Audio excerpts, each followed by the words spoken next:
பண்ணிட்டேன் இன் கன்னியாகுமரி. இது ஒரு அன்எக்ஸ்ப்ளோர்டு பிளேஸ் தான் சினிமேட்டிக்கலி. ஸோ இந்த ஸ்லாங் இந்த பிளேஸ் சார் கடையநல்லூர், அது வந்து தென்காசி பக்கம்.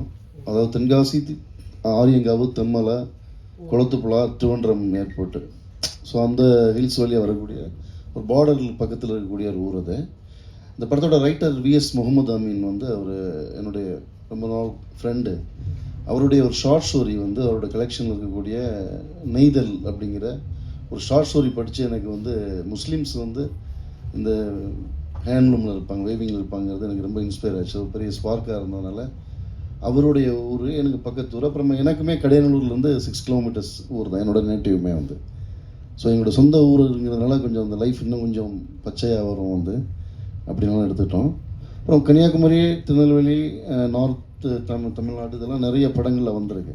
ஸோ எஸ்பெஷலி இந்த லொக்கேஷன்ஸுங்கிறது தமிழில் பதிவாகவே இல்லை.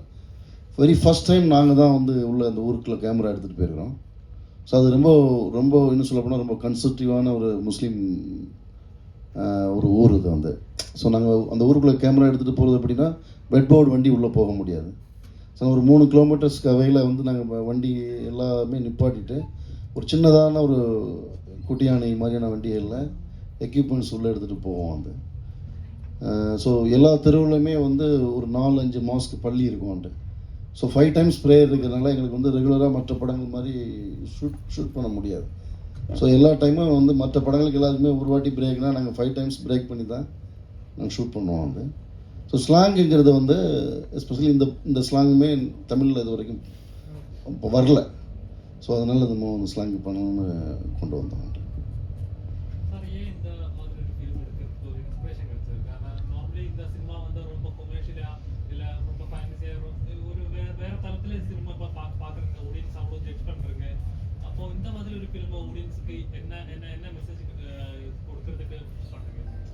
இல்லை தமிழில் இல்லை, பொதுவாகவே இந்தியன் சினிமாவில் ஆடியன்ஸ் வந்து ரொம்ப ஹெல்த்தியான ஆடியன்ஸ். ஸோ நிறைய நல்ல படங்கள் வந்து எக்ஸ்பெரிமெண்டலான ஃப்ரெஷ்ஷான தாட் இருக்கக்கூடிய படங்கள் பிளாக் அண்ட் ஒயிட் சினிமாவிலேருந்தே வந்துகிட்டே இருக்குது. ஸோ அதனால் தமிழ் ஆடியன்ஸ் வந்து நல்ல சினிமாவை ரொம்ப ரொம்ப ஆற தெளிவு இது பண்ணிப்பாங்க, அக்செப்ட் பண்ணிப்பாங்க. அப்புறம் இன்றைக்கி இருக்கக்கூடிய பொலிட்டிக்கல் செனாரியோவில் ஒரு ஸ்டீரியோ டைப்பாக முஸ்லீம்ஸ்னாலே வந்து அந்த கம்யூனிட்டினாலே எப்படிங்கிற ஒரு ஸ்டீரியோ டைப் இருக்குல்ல, உங்களுக்கே தெரியும். வந்து கேரளாவை பற்றின ஒரு பெரிய அவ்வளோ குவாலிஃபைடான எஜுகேஷனான ஒரு ஸ்டேட்டையே என்னவா பண்ணுறாங்க அப்படிங்கும்போது, ஸோ இங்கே வந்து முஸ்லீம்ஸ் அப்படி இல்லை. நிறைய பேரோட மைண்டில் இருக்கக்கூடிய அந்த ஸ்டீரியோ டைப்பான விஷயங்களை பிரேக் பண்ணணும், அந்த மித்தை பிரேக் பண்ணணுங்கிறது இருக்குது. அதை பீயிங் ஏ முஸ்லீம் ஃப்ரம் அந்த முஸ்லீம் கம்யூனிட்டியிலேருந்து வந்த ஒரு ஆளாகவும் நான் ஒரு அசன் ஆர்டிஸ்டாகவுமே எனக்கு என்னென்னா, இப்போ என்னோடய ஃபஸ்ட் மூவி அவள் பேர் தமிழரசி வந்து லெதர் பப்பட் பிளேஸ். ஸோ இப்போ சார் மாதிரி டைரக்டர், என்ன மாதிரி டைரக்டர்ஸுங்க எல்லாமே இங்கே இருக்கக்கூடிய நிறைய டைரக்டர்ஸ் இருக்காங்க. எல்லா ஃபிலிம் மேக்கர்ஸுமே ஸ்க்ரீனில் தான் கதை சொல்கிறாங்க வந்து. ஸோ இந்த பூமியில் முதல்ல கதை சொன்னவங்க, ஸ்க்ரீனில் கதை சொன்னவங்க தோல்பாவை கூத்துக்கிறாங்க, leather puppet players. So Tamil சினிமாவில் அது வரைக்கும் 100 இயர்ஸில் வந்து அந்த தோல்பாவை கூத்து பிளேயர்ஸ் பற்றின படமே இல்லை. ஸோ அது என்னுடைய ஒரு வகையில் நான் ஆசை, ஒரு ஃபிலிம் மேக்கராக என்னுடைய ஆன்சஸ்டராக வந்து அவங்க இருக்கிறாங்க. ஸோ அவங்களுடைய கதையை நம்ம பண்ணணும்னு யாருமே பேசாத, பதிவு செய்யாத கதையை பண்ணணும். ஸோ செகண்ட் மூவி வெளித்திரும் அப்படி தான். வெளித்திரு வந்து ஒரு 1 நைட் ஸ்டோரிங்கிறது தமிழ் அது வரைக்கும் ஒரு 1 நைட் ஸ்டோரி கிடையாது வந்து. ஸோ அதுதான் ஃபஸ்ட்டு மூவியாக நம்ம ட்ரை பண்ணணும். அப்போ எப்போவுமே யாருமே பேசாத இல்லை வராத கதைகளை கண்டென்ட்டை வந்து புதுசு கண்டென்ட்களை டிஸ்கவர் பண்ணி நம்ம பண்ணணுங்கிற ஒரு பர்சனல் இன்ட்ரெஸ்ட்டும் ஒரு காரணம் வந்து. താങ്ക്യൂ. സാർ, ഇത് ഒരു മലയാളം സിനിമ പോലെയാണ് തോന്നിയത്. ഇത് കണ്ടന്റിനാണ് പ്രാധാന്യം കൂടുതൽ തന്നത്. ഇതിപ്പോൾ നേരത്തെ പറഞ്ഞ പോലെ ഇറാൻ സിനിമകളിലൊക്കെ ഒരു ബന്ധപ്പെട്ടൊരു ഒരു സിനിമയായിട്ടാണ് തോന്നിയത്. എന്തുകൊണ്ട് മുസ്ലിം കൾച്ചറിൽ നിന്ന് തമിഴിൽ നിന്ന് ഒരു സിനിമ അങ്ങനെ ഒരു കൊമേഴ്ഷ്യലായിട്ട് വരികയോ അല്ലെങ്കിൽ ഒരുപാട് ഉണ്ടാവുന്നില്ല? തമിഴിൽ നിന്ന് എന്തുകൊണ്ട് മുസ്ലിം കൾച്ചർ സിനിമകൾ ഉണ്ടാവുന്നില്ല?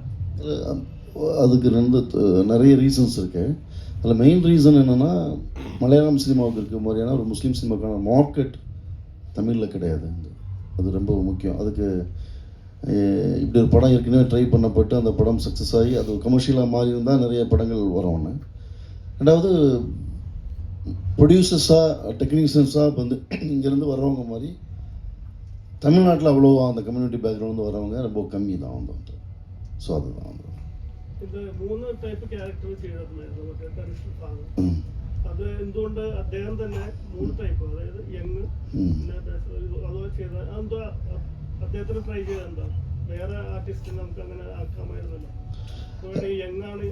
ஆமாம் ஆக்சுவலி நம்ம சாருக்கு வந்து ஃபஸ்ட் அந்த 80s அந்த ஷர்ட் அந்த காஸ்டியூம்ஸ் இதுக்கெல்லாம் வச்சு பார்க்கும்போது கொஞ்சம் லேட் மேரேஜ் பண்ண ஒரு முஸ்லீம் கம்யூனிட்டிலேருந்து வந்த ஒருத்தர் அவர் வந்து அடாப்ட் ஆனார் வந்து. ஸோ ஒரு 3 ஏஜுக்குமே வந்து மோல்டு பண்ணுறதுக்கான ஒரு பர்ஃபெக்டான ஒரு ஆர்டிஸ்டாக இருந்தார். ஸோ அதனால் அப்படி பண்ணோம். ரெண்டாவது ஒரே ஆர்டிஸ்ட்டு பண்ணும்போது அந்த படத்தோடைய ஃபீல் எமோஷ்னல் கனெக்டிவிட்டிங்கிறது வந்து மற்ற எல்லாத்த விட ரொம்ப ஸ்ட்ராங்காக இருக்கும். அது படம் அந்த கேரக்டரை பண்ணுறவங்களுக்கும் இருக்கும், படம் பார்க்குற நமக்கும் இருக்கும். அப்படிங்கிற ஃபீல்னால நம்ம ஒரே ஆர்டிஸ்ட் பண்ணுறதுக்காக நம்ம இது பண்ணோம். ക്യാരക്ടറിൽ വന്നപ്പോൾ എന്ത് തോന്നി? ഇത് പറഞ്ഞ ക്യാരക്ടറിനെ പറ്റി അങ്ങോട്ട് സംസാരിച്ചപ്പോൾ அவர் மோல்டு ஸ்கிரிப்டை கொடுத்தாச்சு. அதை வாய்ச்சி அதுக்கு அப்புறம் தான் இது முதல்ல பேடிச்சு போய் இது நம்மளால் முடியுமா. ஐ ஆம் நாட் அன் ஆக்டர், ஆனால் டைரக்டர் தான். அதுக்கு அப்புறம் இது வந்து அந்த ஸ்கிரிப்ட் ரொம்ப நாள் யோசித்து இதில் ஏதோ இருக்குது. ஓ, இந்த முஸ்லீம் குடும்பத்துக்குள்ளே இவ்வளோ இருக்கா எனக்கு தெரியாது. எனக்கு நிறைய முஸ்லீம் ஃப்ரெண்ட்ஸும் இருக்காங்க. என்னை சினிமாவுக்கு இன்ட்ரடியூஸ் பண்ணவரே ராஜ்கிரண் ஒரு முஸ்லீம் தான். இருந்தால் கூட இதுக்குள்ளே இவ்வளோ டீப்பான விஷயங்கள் இருக்குன்னு எனக்கு தெரியல. அவர் கொடுத்த ஸ்கிரிப்டில் தான் எனக்கு தெரிஞ்சது. அதுக்கப்புறம் தான் இதை நம்ம பண்ணி பார்க்கலாம் அப்படின்னு அவருமே ஒரு 8 days எடுத்துருன்னு சொல்லி என்னை ஏமாற்றிட்டார். 8 days கூட்டிகிட்டு போய் அப்புறம் 12 days ஆச்சு, அப்புறம் 20 days ஆச்சு, ஒரு 40 days இருக்கும்னு நினைக்கிறேன். இருக்காது, 40 days இருந்து அதுக்கப்புறம் ஸ்டெப் பை ஸ்டெப்பு தாடி இங்கே வரைக்கும் வந்து எங்கள் வீட்லையெல்லாம் சண்டை வந்து ஒய்ஃபெல்லாம் கிட்ட வராதுன்னு சொல்லி இப்படியெல்லாம் நடந்து தான் அதை நான் பண்ண இன்வால்மெண்ட் ஆகிடுச்சு. அப்புறம் இது நான் உண்மையிலே ஒரு பெருமைக்கு சொல்லலை, நான் ரொம்ப அவருக்கு கோஆப்ரேட் பண்ணேன் இந்த படத்தில். அனாவசியமாக எந்த கொஸ்டினும் கேட்கறதில்ல. ஓ, நான் ஒரு டைரக்டர், உங்களோட சீனியர், அவர் கூட சில விஷயங்களை சொல்கிறதுக்கு என்கிட்ட தயங்கினார். அதை நானே அண்டர்ஸ்டூட் பண்ணி அவருக்கு கோஆப்ரேட் பண்ணி இந்த படம் நல்லா வரணும். இந்த ஸ்கிரிப்டில் இந்த இஸ்லாமிய லைஃப், இந்த கல்ச்சர் நம்மளால் எந்த விதத்துலேயும் அது ஸ்பாயில் ஆகிடக்கூடாதுன்னு அவர் சொல்கிறதெல்லாம் கேட்டு அப்படியே பண்ணேன். அதுதான் அது எனக்கு ஒரு இன்வால்மெண்ட் வந்ததுக்கு காரணம் அவருடைய ரைட்டிங் தான். அதில் இருக்கிற அந்த ஸ்கிரிப்டில் இருந்த டெப்த்து, அவருடைய இன்வால்மெண்ட், அவர் பட்ட கஷ்டங்களை மட்டுமே 4 புக்கு போடலாம். இந்த படம் இன்றைக்கி இந்த அளவுக்கு வந்திருக்குனாக்கா அவர் ஒரு மனுஷன்தான் கஷ்டப்பட்டார். நம்ம எந்த இடத்துலையும் சொல்லலை. நானும் ஒரு 15 படம் ப்ரொடியூஸ் பண்ணியிருக்கேன். அவ்வளவெல்லாம் சிரமப்பட்டதில்லை, அவ்வளோ சிரமப்பட்டார். எல்லோருக்கும் ரொம்ப நன்றி. ஆக்சுவலாக வந்து இப்போ இங்கே நிறைய முஸ்லீம் பேஸ்டான படங்கள் வந்தால் கூட தமிழ் சினிமாவுக்கு பெரிய ஃபேன் ஃபாலோவர்ஸுங்க இருக்காங்க. தமிழ் சினிமாவுக்குன்னு சொல்ல முடியாது, நல்ல சினிமாவை வந்து கேரளாவில் ரொம்ப அள்ளி அணைச்சிக்கக்கூடிய பெருசாக சக்ஸஸ் பண்ணக்கூடிய ஆடியன்ஸுங்க இருக்காங்க. முஸ்லீம் பேக்ரவுண்டு படமாக இருந்தாலும் இது ஒரு பேக்ரவுண்டு தான் முஸ்லீம் படம். பட் ஆனால் அது ரொம்ப ஹியூமனிட்டியை பேசக்கூடிய ஒரு படம், வந்து ஹியூமன் எமோஷனல்ஸை படம் பார்த்தா உங்களுக்கு தெரிஞ்சிருக்கும்.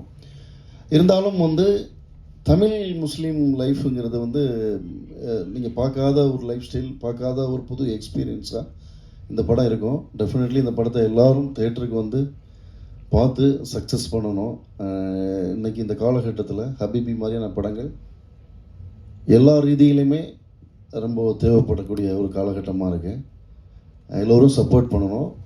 இந்த படத்தில் ஒர்க் பண்ண எல்லாரோட சார்பாகவும் உங்கள் எல்லோருக்கும் ரொம்ப நன்றி.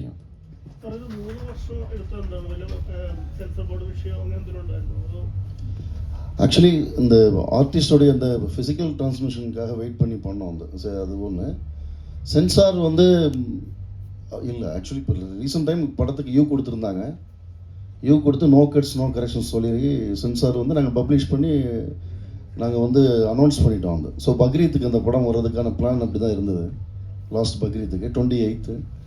பட் திடீர்னு அவங்க கூப்பிட்டு இந்த படம் ரிவைசிங் கமிட்டி போகணும் அப்படின்னு சொன்னாங்க. வந்து இப்போ நாங்கள் கேட்டோம், ஏன் ரிவைசிங் போகணும், இந்த படத்தில் ஒன்றும் இல்லையே அப்படின்னு. இல்லை, நீங்கள் ரிவைசிங் போகணும்னு சொன்னாங்க. அப்புறமா மோர் தென் ஒரு 20 days வெயிட் பண்ணி ரிவைசிங் கமிட்டி போனோம். ஒரு 14 மெம்பர்ஸ் வந்து அந்த ரிவைசிங் கமிட்டியில் படம் பார்த்தாங்க. ரொம்ப சீரியஸான டிஸ்கஷன் போயிட்டு அப்புறம் இந்த படத்தில் ஒன்றுமே இல்லையே, எதுக்கு ரிவைசிங் கமிட்டி அனுப்புனாங்க. நாங்கள் திரும்ப உங்களுக்கு யூ தரோன்னு சொல்லி யூவே கொடுத்தாங்க. நோ கட்ஸ்னு சொல்லி கொடுத்தாங்க. ஸோ ஒரே படத்துக்கு 2 வாட்டி யூ சர்டிஃபிகேட் வாங்கியிருக்கிறோம். இது வந்து ரொம்ப பெருமை தான். அஸ் முஸ்லீம் படமாக இருக்கனால அந்த ஒரு பெரிய அச்சீவ்மெண்ட் அதை எடுத்துக்கணும்ன்றாங்க. ஆமாம். ஆ ധനശ്രീ